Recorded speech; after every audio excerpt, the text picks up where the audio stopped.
بسم اللہ الرحمن الرحیم۔ اے لیول کے اردو سلیبس میں افسانہ سوارش احمد ندیم قاسمی کا لکھا ہوا شامل کیا گیا ہے، جس کے متعلق آج ہم بات کریں گے۔ احمد ندیم قاسمی کا یہ افسانہ جو کہ آپ کے سلیبس میں شامل ہے، جیسا کہ اصول ہے کہ کوئی بھی سوال ہو اس کا جواب دینا مقصد ہو تو چاہے وہ شاعر ہو چاہے وہ مصنف ہو، اس کا آغاز اس کے نام اور تعارف سے ہی کیا جاتا ہے۔ اب احمد ندیم قاسمی کا افسانہ چونکہ پہلے بھی اس ایک چینل میں موجود ہے، آپ ان کا تعارف اس سے بھی دیکھ سکتے ہیں، لیکن مختصراً ہم یہی کہیں گے کہ احمد ندیم قاسمی جو کہ 1916 میں خوشاب میں پیدا ہوئے، بچپن دیہاتی ماحول ہی میں گزرا، اور جب تعلیم حاصل کی اور ابتدائی تعلیم حاصل کرنے کے بعد جب کالج کی تعلیم مکمل کی، لکھنا لکھانا شروع کیا تو ترقی پسند تحریک کے سرگرم رکن بن گئے، جس کے لیے انہیں قید و بند کی صعوبتیں بھی برداشت کرنا پڑی۔ انہوں نے 50 کے قریب کتابیں تحریر کیں۔ وہ بڑے افسانہ نگار، شاعر، کالم نویس تھے۔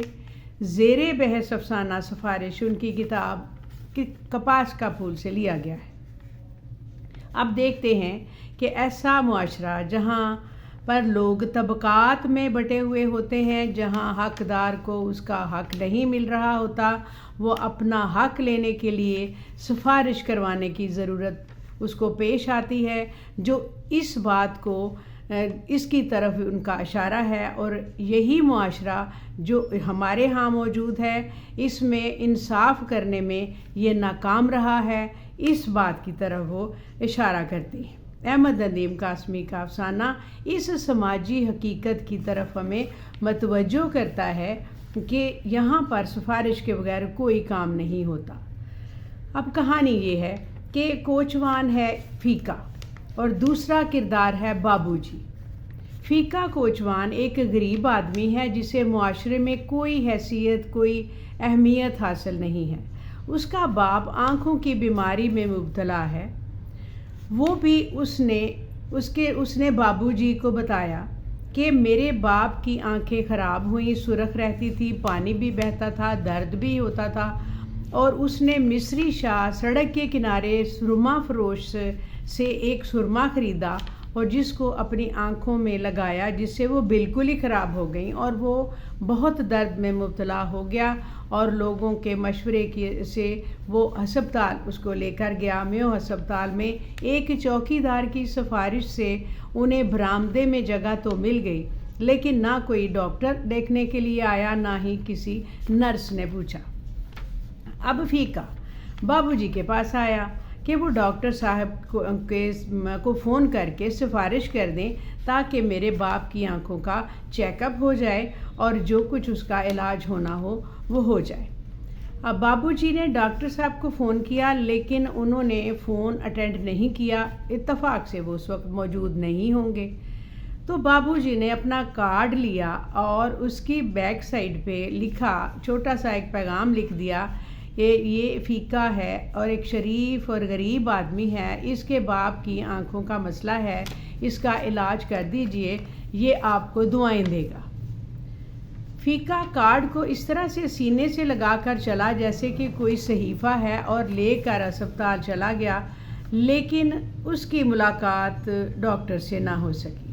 اس نے آ کر بابو جی کو بتایا اور اسے کہا کہ میرے میلے کچیلے لباس کی وجہ سے مجھے کسی نے ڈاکٹر کے پاس جانے ہی نہیں دیا، اور یہ بابو جی کہتے ہیں کہ میں نے دوسرے دن ان کی زبانی سنیے کہ اس کے ساتھ خود جانے کا وعدہ کیا، لیکن مجھے شیخو پورہ جانا پڑ گیا اور میں یہ وعدہ وفا نہ کر سکا، اور 2-3 دن تک میری اس سے ملاقات نہ ہوئی۔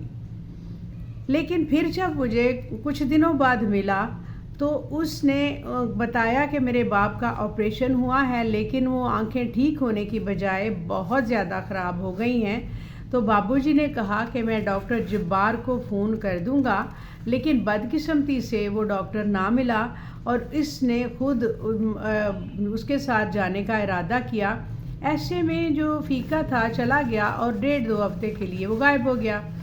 ایک صبح فیکا ڈاکٹر کے گھر آیا، ملازم نے بابو جی کو اطلاع دی تو اس کا سامنا کرنے سے گھبرانے لگے کہ میں کچھ کر نہیں سکا، اور یہی آخر میں سوچا کہ سامنے جا کر میں اس بات کے لیے صفائی دے دوں گا کہ مجھے افسوس ہے کہ میں کچھ کر نہ سکا، اور حقیقت بھی بیان ہو جائے گی۔ اور اس سے قبل کہ میں اعتراف کرتا، فیکا بتانے لگا کہ بابو جی، میری باپ کی آنکھوں کا آپریشن ہوا اور اس کی آنکھیں لوٹ آئی، بینائی لوٹ آئی ہے۔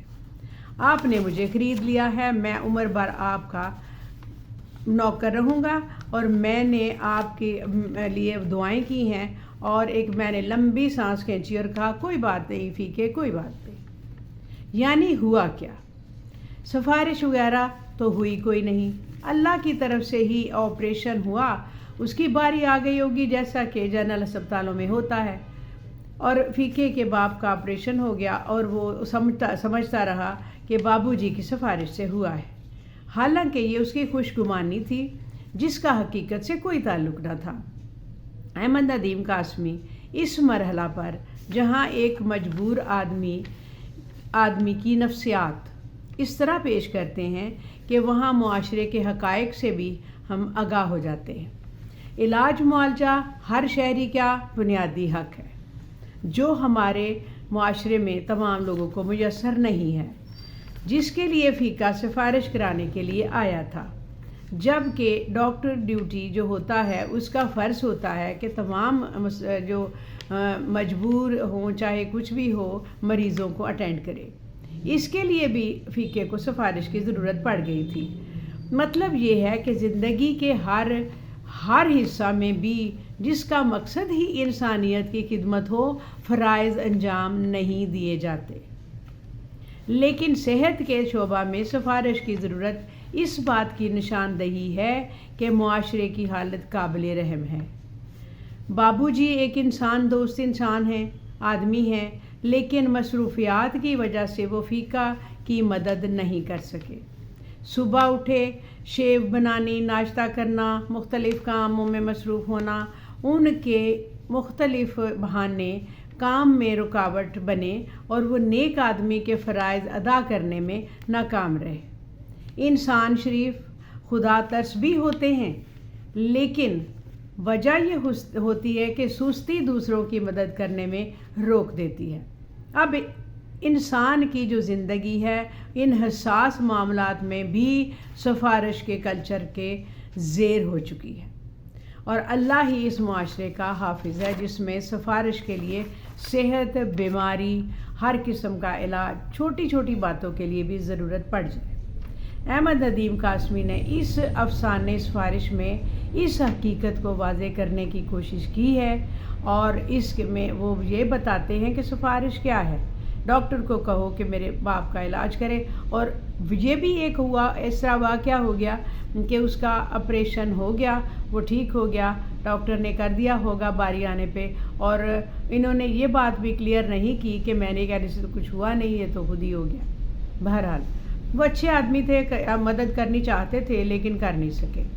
یہ تھا سفارش اور اس کا خلاصہ، اور اس میں جو حقائق تھے وہ آپ کو بتائے ہیں۔ سفارش کروانے کی وجہ کیا تھی، اور فیکا جو کہ ایک غریب آدمی تھا، اس کو سفارش کیوں کرانا پڑی، کیونکہ اس کے پاس کسی قسم کا کوئی چارہ نہ تھا۔